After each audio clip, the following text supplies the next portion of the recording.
안녕하세요. 오늘의 데일리 뉴스레터에 오신 것을 환영합니다. 1. 불가능을 현실로 만든다. 2. 한국형 인공지능 로켓. 3. 미국도 탐내던 신비한 기술. 한번 진실을 알아봅시다. 미국이 개발하려다 기술력이 부족해 포기했던 페이퍼 플랜 미사일을 한국이 현실화시키려 한다는 소식이 들려왔습니다. F-35 40대로 수행해야 하는 임무를 미사일 단 한 발로 끝낼 수 있도록 사실상 핵무기나 다름없는 수십 킬로미터의 살상 반경을 가진 완전히 새로운 개념의 무기체계라고 합니다. 그런데 그 미국도 포기한 걸 한국이 어떻게 만들 수 있는지 의심할 수밖에 없는데요. 국방과학연구소에서 이미 완성 직전 단계까지 개발하고 시험 발사까지 마친 상태에서 본격적으로 만들어봐도 되겠냐고 국방부에 건의했다는 사실이 밝혀졌습니다. 북한의 도발을 아이들 장난처럼 보이게 할 미사일의 개발 소식 자세히 알아보도록 하겠습니다. 지난 2021년 국방학술대회를 통해 국방과학연구소에서 미사일 탑재형 장인 유도 로켓 개발 연구라는 제목의 논문이 공개됐었습니다. 본 논문에는 국가연에서 자체적으로 개발한 한국형 탄도미사일 탑재형 지능형 유도자탄의 시험 및 개발에 관련된 내용이 담겨져 있었는데요. 쉽게 말하면 자폭드론과 탄도미사일을 하나로 합친 무기체계로 목표물 상공에 도달한 탄도미사일의 탄두에서 자폭드론 여러 대가 분리되어 상공을 배회하며 목표물을 추적 정밀 타격할 수 있는 완전히 새로운 형태의 무기체계입니다. 그리고 최근 국방부에서 내년부터 소유 추진하기로 결정하면서 본격적인 개발 단계에 들어가게 됐습니다. 그렇다면 왜 국방과학연구소에서 이러한 무기체계를 개발하겠다고 나선 것일까요? 현재 한국군이 북한의 핵공격 능력을 사전에 봉쇄하기 위해 미사일 발사대를 포착하여 타격하는 킬체인 작전을 준비해 두었습니다. 하지만 북한에서도 한국의 킬체인 작전에 대응해 이동식 발사대를 개발하고 있으며 열차에 탑재되어 이동하는 미사일 발사대까지 등장했었습니다. 게다가 얼마 전에는 저수지에서 발사하는 SLBM까지 등장해 북한의 미사일 발사 시스템을 타격하는 일이 더욱 난해해졌습니다. 결국 이에 대응하기 위해선 한국의 타격체계 역시 한 차원 새롭게 발전해야 할 필요가 있습니다. 특히 이동식 발사대는 위치를 파악하고 공격에 나선 순간에도 빠른 속도로 발사 지점에서 이탈하는 게 가능하기 때문에 이에 대응하기 위해선 목표물을 끝까지 추적하는 유도 미사일이 필수적으로 요구되는 실정입니다. 북한이 동해상으로 대륙간 탄도 미사일 ICBM을 발사하는 미사일 도발을 감행했습니다. 북한이 쓴 ICBM이 화성 17형인 것으로 파악되었는데요. 화성 17형은 이동식 발사대 텔로스와 올린 역사상 가장 거대한 미사일입니다. 핵탄두를 탑재하고 최대 15,000km의 사정거리로 남미를 제외한 지구전 지역을 타격 가능한 괴물 미사일로 킬체인 작전의 제일 목표물이라고 할 수 있습니다. 그리고 이에 대한 대응으로 한국군은 F-35를 출격시켜 북한의 이동식 발사대 모의 표적을 정밀 유도 폭탄 GG-12로 타격하는 훈련을 실시했습니다. 한국군이 F-35를 동원한 타격 훈련을 그것도 영상까지 공개한 것은 이번이 최초인데요. 이를 통해 텔로 언제 어디에서든 미사일을 쓸 수 있다고 과시하는 북한에게 우리는 최첨단 스텔스기로 너희가 절대 탐지하지 못하는 상태에서 도발 원점을 타격할 수 있다는 경고의 메시지를 전달한 것입니다. 이처럼 F-35를 동원한 유도 미사일 공격은 현 시점에서 북한의 이동식 발사대에 대한 가장 효과적인 공격 수단입니다. 하지만 한국군이 보유한 F-35가 현재 40대 밖에 되지 않으며 스텔스기가 아닌 KF-16, F-15와 같은 전투기로는 내륙 깊숙이 위치한 북한의 미사일 발사대를 타격하기란 불가능하다는 문제점이 있습니다. 현재 한국군은 킬체인 작전용으로 이중 목적 자탄 DPICM을 탑재한 탄도미사일을 주로 사용하고 있습니다. 내부에 금속으로 된 자탄이 들어있는 특수탄으로 일정 고도에서 폭발하여 광범위한 지역에 타격을 입히는 일종의 집속탄이라고 할 수 있습니다.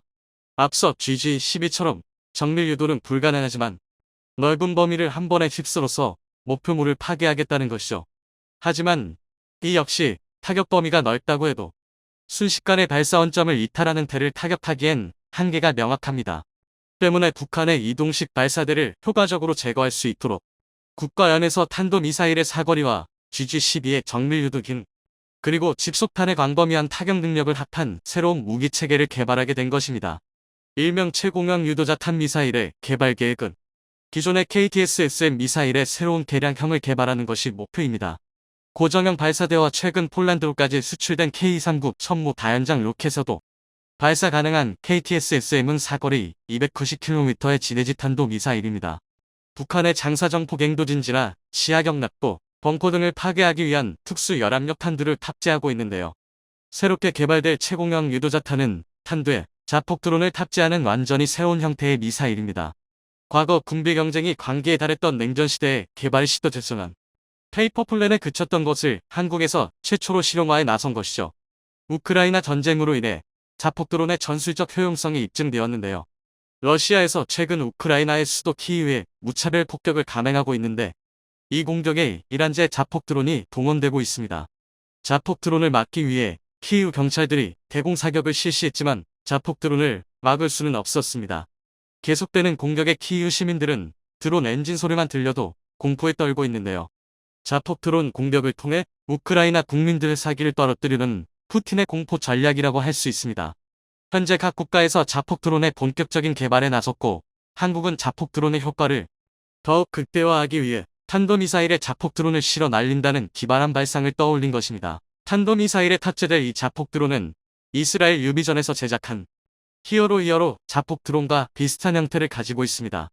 X자로 교차된 4개의 주날개와 4개의 고리 날개를 가지고 전기 추진 프로펠러 모터로 추진되며 상공에서 몇 시간 동안 비행하는 게 가능하며 이스라엘 자폭 드론과 성능이 비슷하다고 가정했을 경우 작전 범위는 최소 60km 이상일 것으로 추정되고 있습니다. 최공형 유도자탄 미사일은 이러한 자폭 드론 여러 대를 한 번에 목표물 인근 상공까지 빠르게 도달시킨 이후 자폭 드론이 표적을 추적해 공격할 수 있도록 만드는 무기인 것이죠. 이를 위하여 최공형 유도자탄은 방출될 때 충격에서 보호될 수 있도록 알루미늄으로 제작된 장인 유도자탄 안에 총 3발이 탑재되는데요. 내부에 충격 흡수형 완충폼이 채워져 있으며 속도를 줄이기 위한 낙하산이 장착되어 있습니다.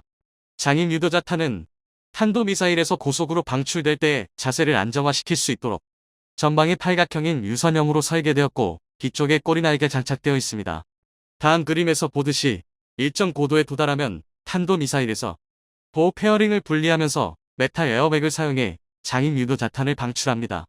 방출된 장인 유도자탄은 낙하산을 펼쳐 마하 8에서 마하 5까지 감속한 후 다시 운용고도 0.9km에 도달하면 탑재한 유도자탄 자폭 드론 3대를 방출하게 됩니다.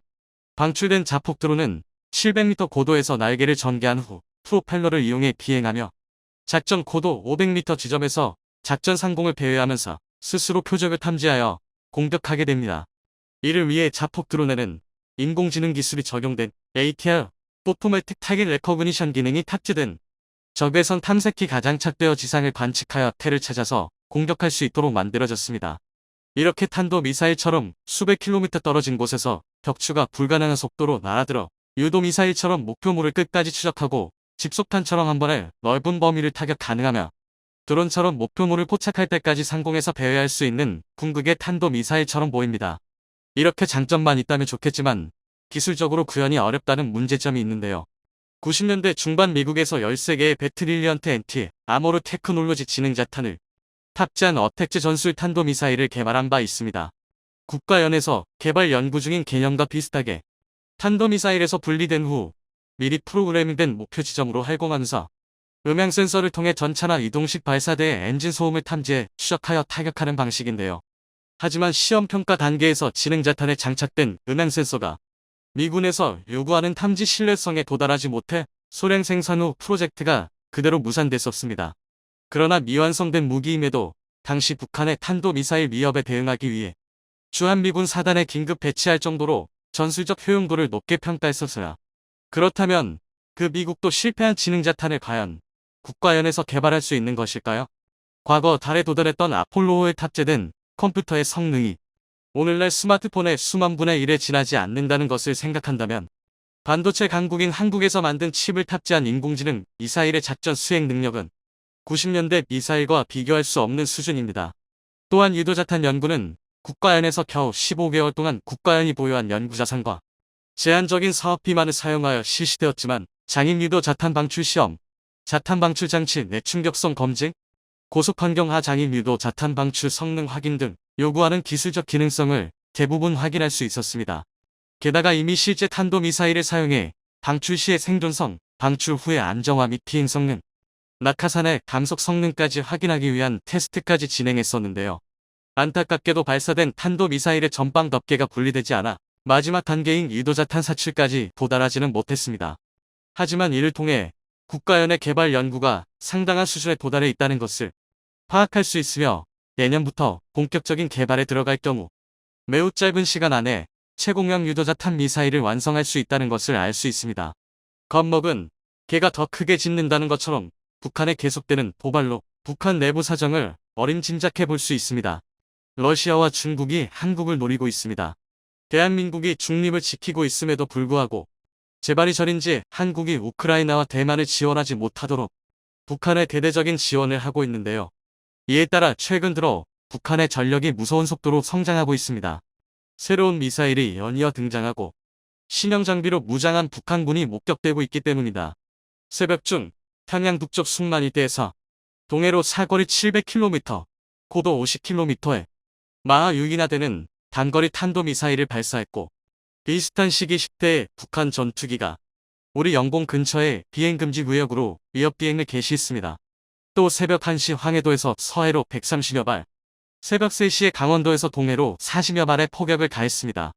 각종 전투기 150대를 출격시키고 저수지에서 SLBM 발사를 테스트한 지 불과 수일 만에 대규모 군사훈련을 속행한 건데요. 이에 대해 전문가들은 기름과 부품이 없어 제대로 날리지 못하던 전투기를 갑자기 마음껏 날리는 북한의 상황이 러시아와 중국의 지원 덕이라고 분석하고 있습니다. 러시아가 국제사회에서 계속편을 들어주는 북한에 남아도는 석유 제품을 제공하고 양안전쟁에서 한국이 대만에 개입하는 것을 막고 싶은 중국이 각종 무기와 물자를 북한에 넘겼다는 겁니다.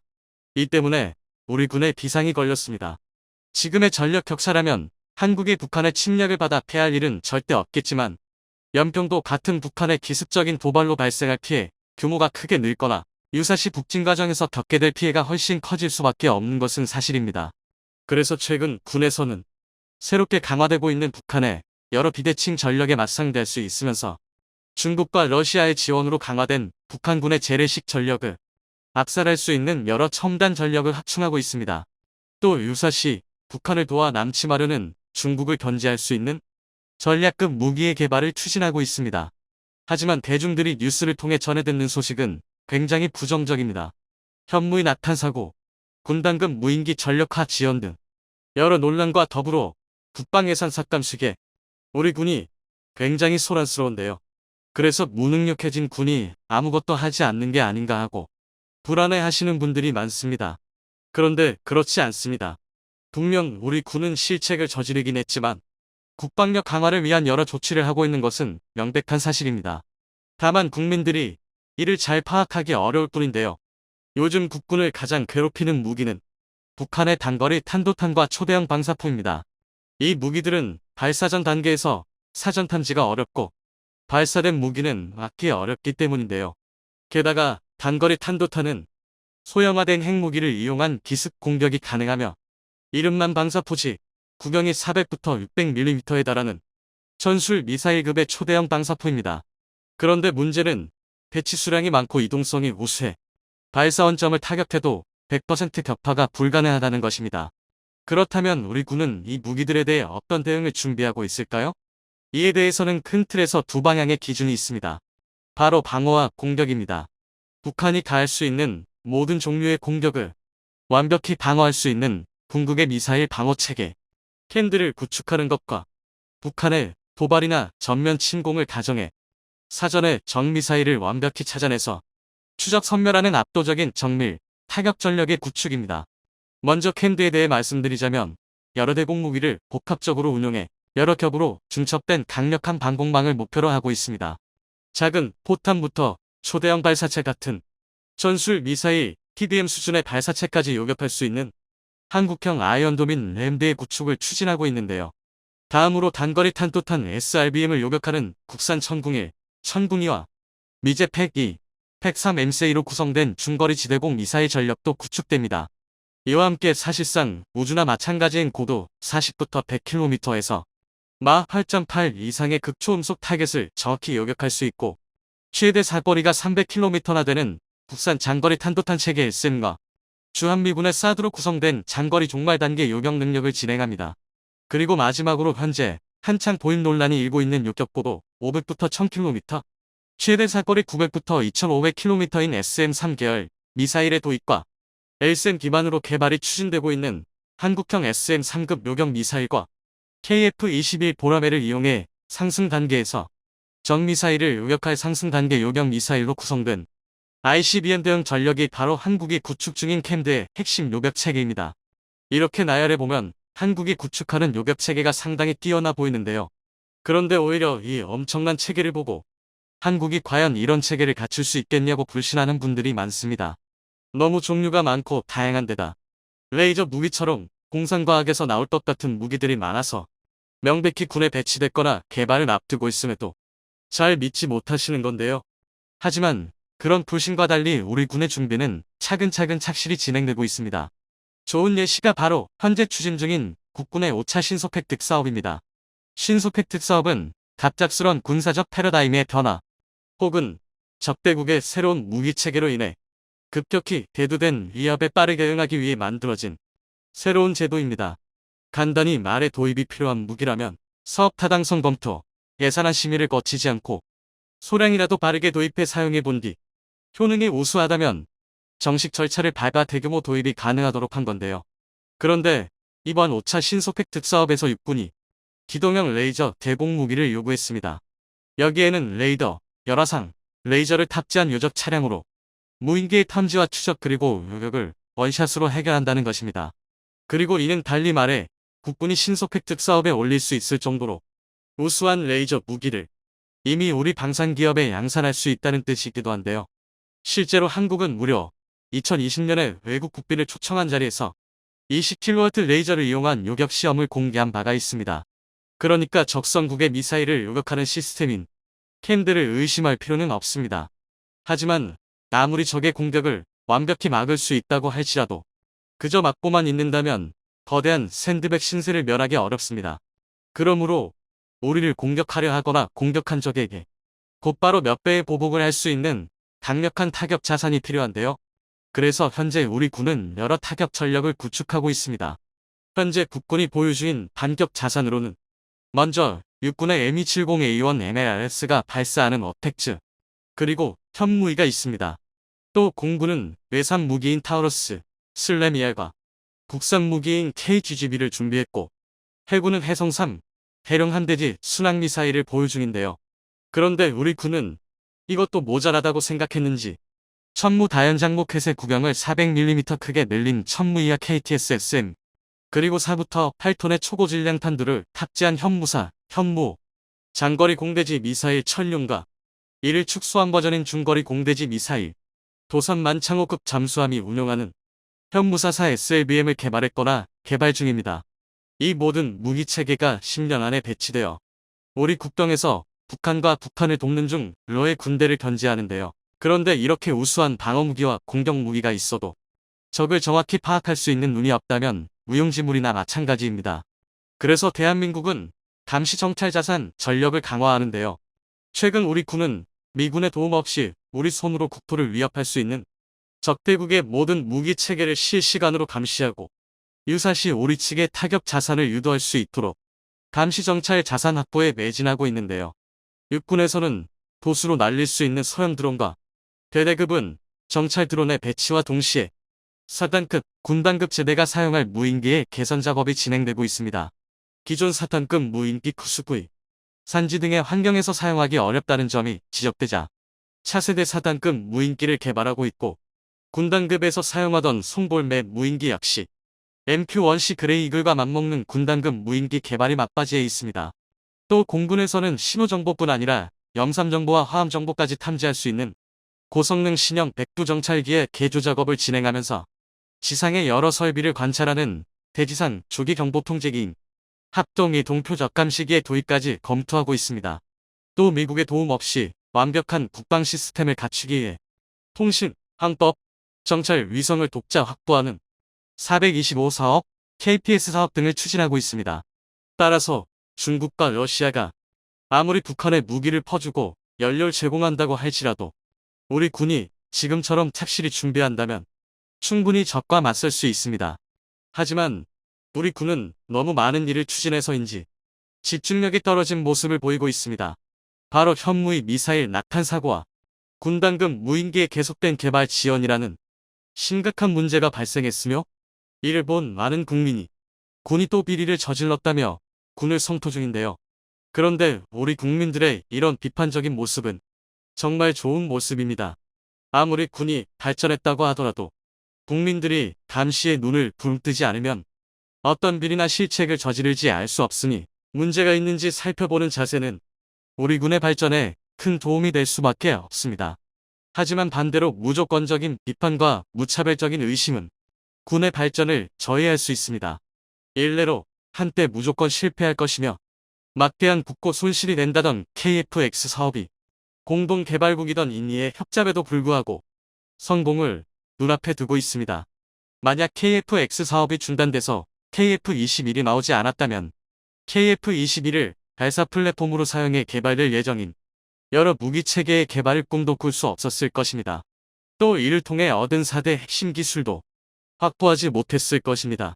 즉, 우리 군의 실패를 무지성적으로 비난하기보다는 실패의 원인을 찾고 이를 개선할 수 있도록 올바른 방향으로 비판하고 응원해 주는 것이 오히려 국익에 도움이 될 수 있습니다. 그리고 한두 가지 사업의 난항을 겪고 있다고 군의 모든 사업을 싸잡아 비난한다면 잘 진행되던 사업도 고꾸라질 수 있습니다.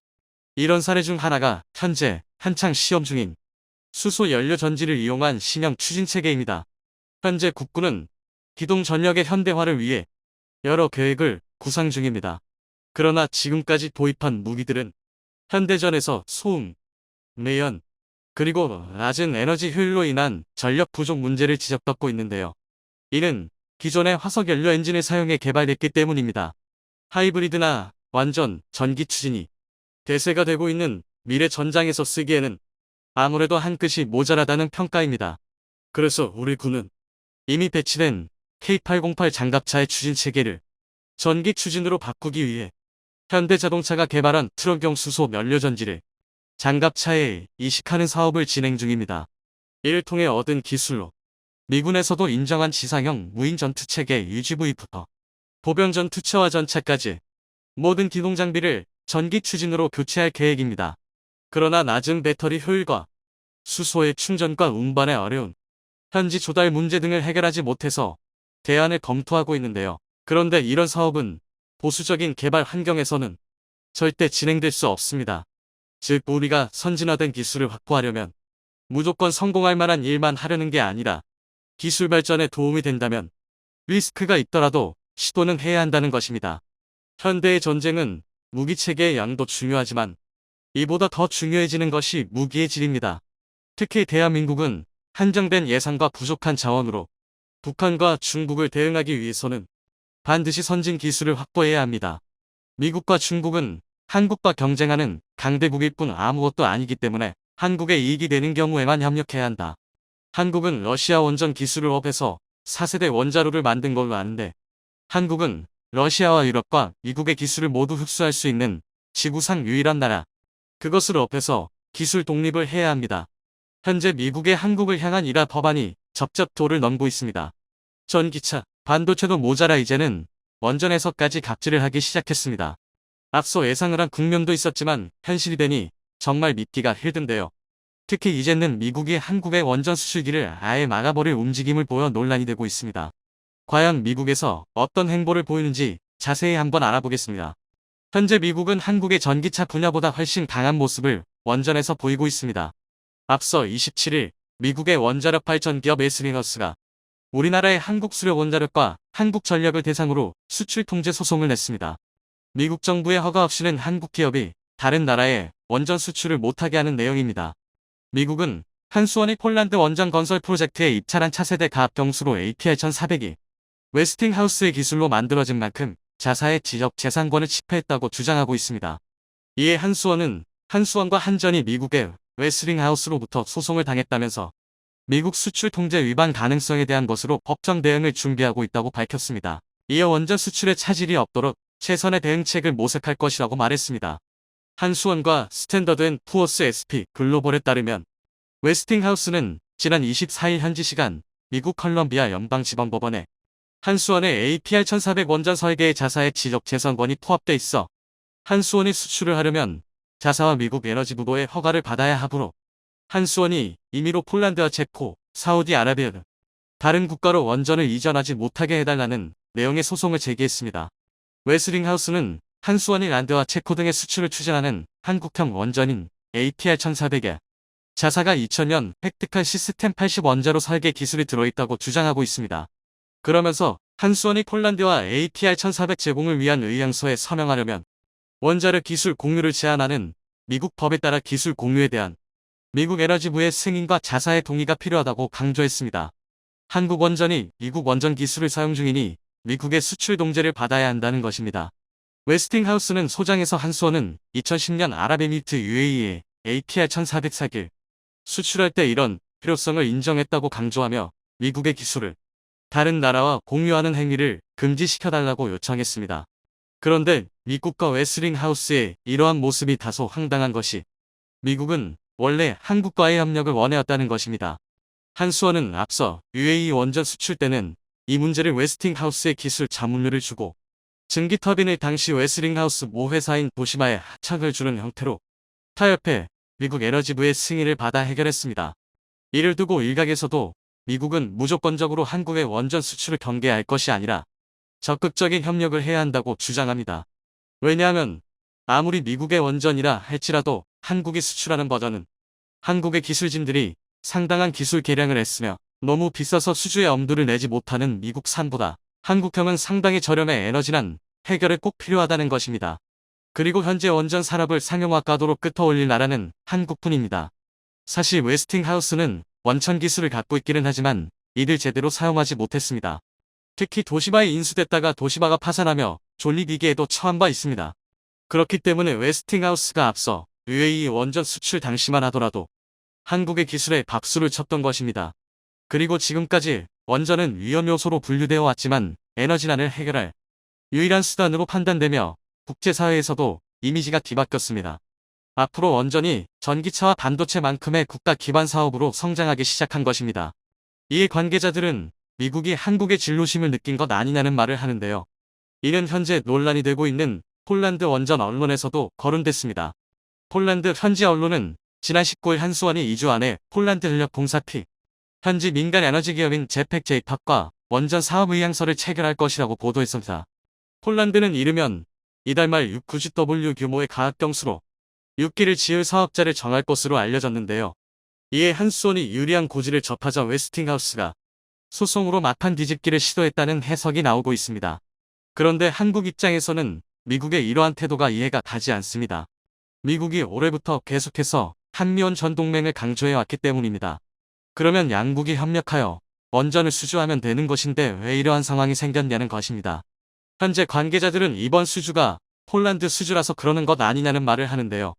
폴란드는 사실 한국과 미국처럼 협력하던 나라인데 우크라이나 사태 이후 한국과 폴란드가 적극적인 협력을 하기 시작해 자신들의 영향력이 축소될 것으로 걱정한다는 것입니다. 그리고 일각에서는 미국이 이러는 배경에는 이유가 또 있다는데요. 미국은 최근에 웨스팅하우스를 11조 5천억 원 규모로 인수했습니다. 결국 자신들이 11조를 썼으니 그것을 수주로 충당해야 하는데 한국이 계속해서 수주를 한다면 불가능해지기 때문입니다. 이에 이와 같이 한국의 원전 수주도 봉제하겠다는 것이죠. 이처럼 한국은 울며 겨자 먹기로 미국의 폴란드 원전 수주를 빼앗기게 된 상황에 폴란드가 생각지 못한 발표를 해 놀라움을 주고 있는데요. 이를 보고 외신들은 폴란드의 이러한 발표는 한국에 수주하기를 원했던 것을 대변하는 것이라고 했습니다. 한국수력원자력과 폴란드가 31일 신규 원자력 발전소 건설 사업 관련 의향서 LE를 체결한다고 알려졌습니다. 폴란드는 당초 2043년까지 690W 규모의 원전을 건설할 예정인데 이 사업을 둘러싸 미국 웨스팅하우스는 1차 원전 건설 사업, 한수원은 2차 원전 사업으로 진행할 것으로 관측되고 있습니다. 25일 폴란드 현지 매체 제치포스폴리타에 따르면 미국을 찾은 야체크 사신 폴란드 기후환경부총리는 11월 발표할 폴란드 2차 원전 건설 사업자들 미국 웨스팅하우스로 선정함과 동시에 한수원을 2차 원전 건설 사업자로 선정하는 방안을 제니퍼 그레놀 미국 에너지부 장관과 논의했습니다. 매체는 이어 폴란드 전력공사 P와 민간 에너지 회사 제팍 제이팍이 31일 서울에서 한수원과 원전건설 사업 관련 의향서를 체결할 것이라고 보도했습니다. 지그문트 솔라즈 재파회장은 한국과 폴란드 간 원전 협력을 정부에 강력하게 요청했다고 전했습니다. 폴란드의 민간 기업들이 한국과의 협력을 원한다고 강력하게 요청해 미국이 전량 수주할 뻔한 폴란드 원전이 반반이 된 상황이 된 것입니다. 정말 60년 넘도록 한미동맹을 강조했던 미국은 한국의 수주를 뺏어가는 행보를 보였는데 최근 협력 강화를 시작한 폴란드가 이러한 발표들 하니 눈물이 나 지경인데요. 심지어 폴란드는 이러한 발표들 하며 한국과 미국, 양국 모두의 심기를 건드리지 않은 것으로 칭찬받습니다. 폴란드가 미국 원전을 1차로 도입한 후에도 2차로 한국 원전을 도입하겠다고 나선 것은 가격 경쟁력과 기술 이전 때문이라고 전한 것입니다. 이에 폴란드 매체는 한수원의 8.4GW 용량의 6기 원자로를 짓는 비용은 267억 달러로 미국의 313억 달러 6.7GW 규모, 프랑스의 330억 485억 달러 6.6, 9.90W 규모에 비해 저렴하다고 소개했습니다.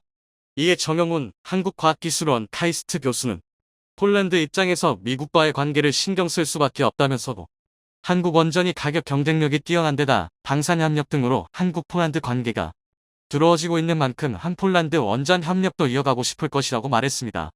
물론 원전 수주전에서 각국들의 선택이 가장 중요하기는 하지만 바이든 성향을 보거나 미국의 입김을 무시할 수 없는 게 현실입니다. 그런데 미국 내부에서는 한국 원전 수주를 막았다가 사우디가 한국 원전이 아닌 러시아 원전을 지으면 어떡하냐고 말합니다. 미국이 자신들의 원전을 수주하려 하지만 사우디에서는 이야기가 달라지는데요.